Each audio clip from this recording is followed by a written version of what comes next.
moitié, déjà à cette époque. La visite des cryptes de Jouarre, reflet du 7e siècle et de la finesse de l'art des Mérovingiens, est incontournable. Elles abritent les sarcophages et les cénotaphes d'une famille de 5 personnages mérovingiens ensevelis à la fin du 7e siècle. Donc aucune restauration, ici donc à gauche, complètement inversée, puisque là on a les pointes des fleurs de lys mariales qui sont dans le bon sens vers le haut, là totalement l'opposé, on voit bien que c'est le dessin dans l'autre sens. Le tombeau central, celui de la première abbesse de Jouarre, Théo le Cheldis, est un véritable chef-d'œuvre.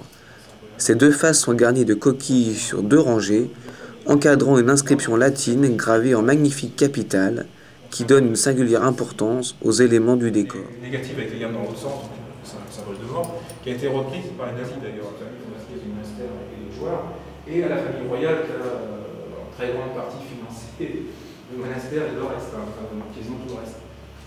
Alors ici nous avons le tombeau du fondateur, Saint-Agilbert, avec 2 bas-reliefs sur la tube. Le joyau de ces cryptes est sans aucun doute le tétramorphe inspiré par le prophète Ézéchiel. Patrimoine unique au monde, il représente le Christ, acclamé par l'homme, l'aigle, le lion et le taureau dans le livre de la Bible. Daté du 6e siècle, il est conservé dans un état presque authentique. Mais à sa gauche, caché un peu dans cet enfeu, dans ce genre, le tombeau du fondateur du monastère, c'est-à-dire Saint-Adam. Ici, nous avons au centre un masque burlesque. Alors, d'ailleurs, on voit de ce côté, vous voyez, en avant déjà, c'est aussi ce qui explique leur conservation.